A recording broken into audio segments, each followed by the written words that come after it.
क्या इंडिया अपनी सेकुलरिज्म वाली इमेज धीरे धीरे खो रहा है? क्योंकि कुछ ही दिनों पहले फ्रीडम हाउस की रिपोर्ट में अब इंडिया फ्री से पार्टली फ्री हो गया है, यानी डेमोक्रेसी नीचे गिर रही है। यहां तक कि राहुल गांधी ने भी कहा कि देश में ऑथोरिटेरियन फोर्सेस धीरे धीरे डेमोक्रेसी को खत्म कर रही हैं। उन्होंने ऐसा स्वीडन इंस्टीट्यूशन और फ्रीडम हाउस की रिपोर्ट को कोट करके कहा कि हमारे देश में डेमोक्रेसी पाकिस्तान और बांग्लादेश से भी खराब हो गई है। पिछले साल इस रिपोर्ट में इंडिया को 100 में 71 स्कोर मिले थे और ये एक फ्री स्टेट था, लेकिन इस साल इंडिया को 100 में 67 मिले हैं। आप इसे एक एग्जाम पेपर की तरह देख सकते हैं जिसमें दो कैटेगरीज मिलती है। Number 1 political rights, number 2 civil liberties. Political rights में इंडिया को 40 में 34 और सिविल लिबर्टीज में 60 में से 33 मिले हैं। फ्रीडम हाउस की बैकग्राउंड की अगर बात करें तो इस एनजीओ का काम है अलग अलग देश में डेमोक्रेसी को मेजर करना और इसे बचाना, ताकि सरकार लोगों के प्रति अकाउंटेबल रहे, सरकार की जवाबदेही रहे। कुछ मीडिया हाउसेस इसे इंटरनेशनल कॉन्स्पिरेसी यानी विदेशी ताकत कह रही हैं कि इंडिया की इमेज को खराब की जा रही है। और साथ ही साथ इस रिपोर्ट में इंडियन कश्मीर को अलग से दिखाया गया है और इसे नॉट फ्री की कैटेगरी में रखा गया है। कुछ लोगों का मानना है कि यह भारत से कश्मीर को अलग करने की साजिश है, इसलिए कश्मीर को अलग से दिखाया गया है। लेकिन फ्रीडम हाउस का कहना है कि इंडिया के मुकाबले कश्मीर की हालत ज़्यादा खराब है, इसलिए कश्मीर को पॉलिटिकल राइट्स में 40 में 7 और सिविल लिबर्टीज में 60 में से 20 स्कोर मिले हैं। लास्ट ईयर कश्मीर को 100 में से 28 स्कोर मिले थे, जो कि इस साल 1 पॉइंट और माइनस हो गया है। इंडिया की स्टेटस फ्रीडम हाउस ने क्यों चेंज की, क्या क्या चीज़ें मेजर की गई और कौन सी मेथोडोलॉजी इस्तेमाल की गई है, चलिए देखते हैं। इस रिपोर्ट में 25 क्वेश्चंस हैं और हर सवाल के 4 मार्क्स मिलते हैं। पॉलिटिकल राइट्स का मतलब, क्या कोई भी सरकार फ्री एंड फेयर तरीके से इलेक्शन लड़ती है? क्या किसी भी पॉलिटिकल पार्टी को चुनने की आज़ादी लोगों में है? क्या कोई भी पार्टी किसी ऑर्गेनाइजेशन की मदद से अपोजिशन को परेशान कर रही है? क्या लोगों को वोट देने का अधिकार है? और सिविल लिबर्टीज का मतलब है, क्या लोगों के साथ उनके कास्ट, कलर और रिलीजन के बेसिस पर भेदभाव हो रहा है? क्या लोगों को किसी भी पार्टी के खिलाफ बोलने की आज़ादी है? क्या लोगों को आंदोलन करने की आज़ादी है? क्या कोई भी रिलीजन फ्रीली प्रैक्टिस की जा सकती है? क्या किसी की प्राइवेसी खतरे में है? कहीं सरकार उसकी निगरानी तो नहीं कर रही है? और क्या मीडिया इंडिपेंडेंट जर्नलिज्म कर रही है? अब जैसे ही ये रिपोर्ट पब्लिश हुई है, इंडियन गवर्नमेंट का रिप्लाई आया है कि हमारा देश का हर एक सिटीजन इक्वली ट्रीट किया जाता है कॉन्स्टिट्यूशन के हिसाब से। ह्यूमन राइट्स सभी पर अप्लीकेबल है, कोई इम्पार्शियली नहीं हो रही है। जर्नलिज्म फ्री एंड फेयर तरीके से काम कर रही है। Internet shutdown law and order को बनाए रखने के लिए की गई थी। कोविड-19 में जो माइग्रेंट लेबर थे उनको सही तरीके से घर पहुंचाया गया। अगर सब कुछ अच्छा ही हुआ था तो ये ग्रेड पार्शियली फ्री कैसे हो गया फ्री से? इसके लिए हमें डिटेल्स में जानना होगा कि क्यों इंडिया को खराब मार्क्स मिले हैं। सारे क्वेश्चंस का जवाब तो नहीं दे सकता, वरना वीडियो काफी लंबी हो जाएगी, इसलिए सिर्फ उन चीजों पर बात करेंगे जिनमें इंडिया को खराब मार्क्स मिले हैं। लेकिन आप डिस्क्रिप्शन में उन सारे 25 क्वेश्चंस को पढ़ सकते हैं, डिस्क्रिप्शन में लिंक मिल जाएगी। बात अगर करें पॉलिटिकल राइट्स की कि क्या इंडिया में फ्री एंड फेयर तरीके से इलेक्शन होती है या नहीं, क्या किसी भी पॉलिटिकल पार्टी को चुनने की आज़ादी लोगों को है या नहीं, तो इन तीनों सवालों में इंडिया को 4 में 4 यानी 12 में 12 मिले हैं। लेकिन पॉलिटिकल प्लुरलिज्म एंड पार्टिसिपेशन में इंडिया को 4 में 2 मिले हैं। इसका मतलब, क्या एवरी सेगमेंट ऑफ पॉपुलेशन जिसमें जेंडर, रिलीजियन, LGBT एक्सेट्रा को बराबरी का मौका मिलता है? फंक्शनिंग ऑफ गवर्नमेंट C2 में करप्शन के खिलाफ जो स्टेप लिए गए थे वो इफेक्टिव है या नहीं, इसमें 4 में 2 मार्क्स मिले हैं, क्योंकि लोकपाल और लोकयंत्र एक्ट 2014 से धीरे धीरे काम कर रहा है और इसे बनाया ही गया था करप्शन से लड़ने के लिए। लेकिन 2019 में इसमें अपॉइंटमेंट अभी शुरू हुई है। Does the government operates with openness and transparency? क्या सरकार ट्रांसपेरेंट और खुलेपन के साथ काम करती है? तो इसमें 4 में 3 मार्क्स मिले हैं, क्योंकि RTI अमेंडमेंट के बाद RTI एक्ट काफी कमजोर हो गया है। गवर्नमेंट को RTI एप्लीकेशंस मिलती हैं, लेकिन सरकार उसका जवाब नहीं देना चाहती, क्योंकि इलेक्टोरल बॉन्ड्स के पैसे सरकार कहां खर्च करती है इसका हिसाब ना मिल सके। इसलिए और पैसे कहां से मिलते हैं, इसके लिए भी RTI में अमेंडमेंट करके RTI को कमजोर बनाया गया है। इवन स्टूडेंट्स भी वैकेंसीज के लिए RTI एप्लीकेशंस भरते हैं, ताकि उन्हें भी पता चल सके कि कितनी जॉब्स अभी वैकेंट है, तो इसका जवाब भी सरकार नहीं देती है। तो इसलिए भी ओपननेस एंड ट्रांसपेरेंसी में इंडिया को खराब मार्क्स मिले हैं। सिविल लिबर्टीज के सवाल में इंडियन मीडिया के फ्रीडम के ऊपर सवाल किया गया है, जिसमें 4 में से 2 मार्क्स मिले हैं, क्योंकि प्राइवेट मीडिया हर एक चीजों को जो सरकार को सवाल करे उसके लिए एंटी नेशनल एलिमेंट अनाउंस हो जाता है।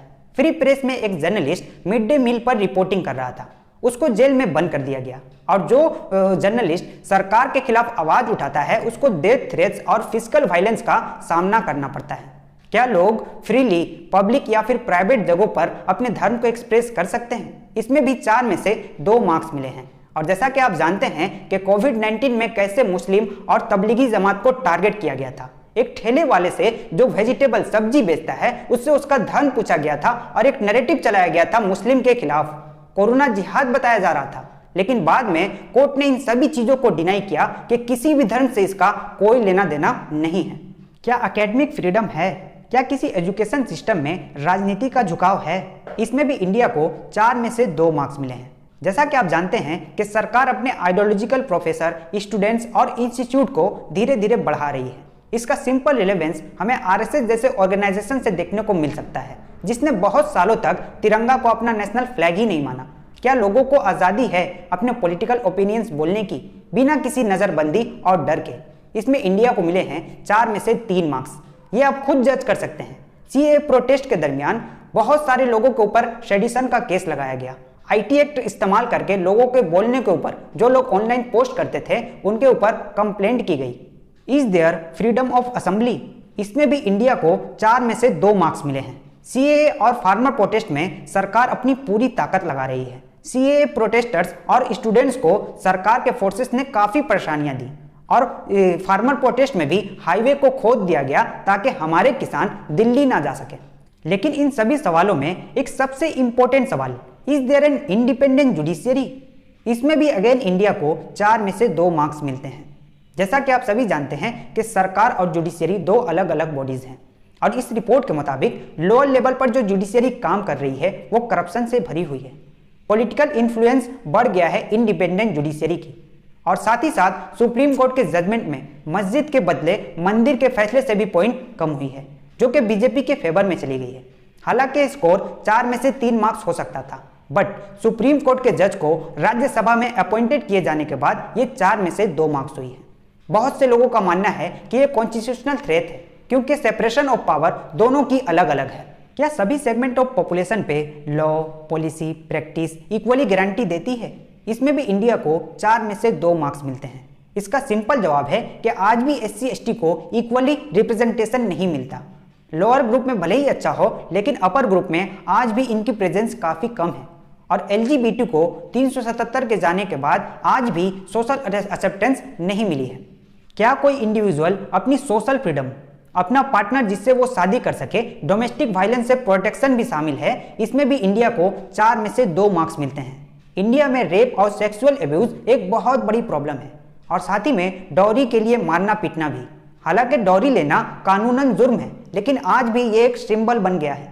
मुस्लिम पर्सनल लॉ में यूनिलेटरल शादी करना, इंटरकास्ट मैरिज करना काफ़ी मुश्किल है। लड़की हुई तो एबॉर्शन करवा लेना, ये सारी चीज़ें अभी सरकार नेग्लेक्ट कर रही है। Do individual enjoy equality of opportunity and freedom from economic exploitation?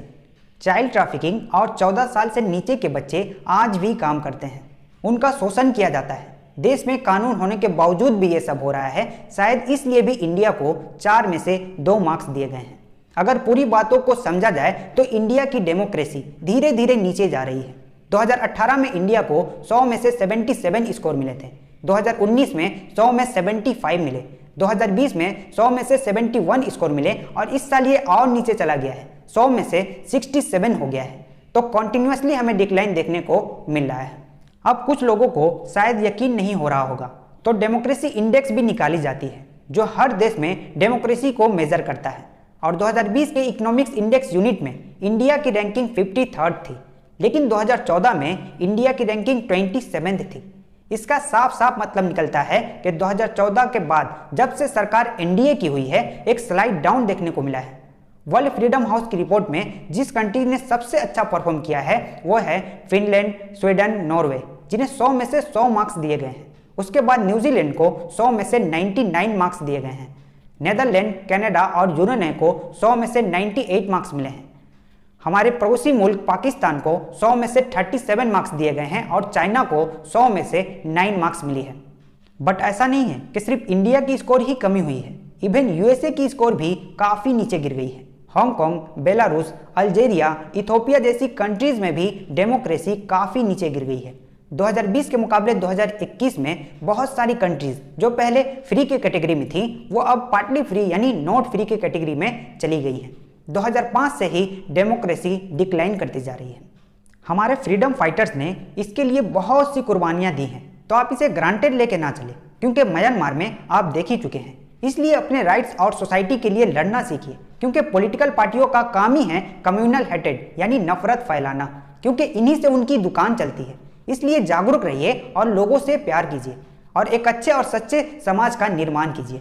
तो आज की वीडियो हम यहीं समाप्त करते हैं। अगर आपको वीडियो अच्छी लगी तो वीडियो को लाइक करें और हमारे चैनल को सब्सक्राइब करें। और अगर आप हमारी वीडियो को फेसबुक पर देख रहे हैं तो हमारे फेसबुक पेज को फॉलो जरूर करें। आप सभी का हमारा वीडियो देखने के लिए बहुत बहुत शुक्रिया।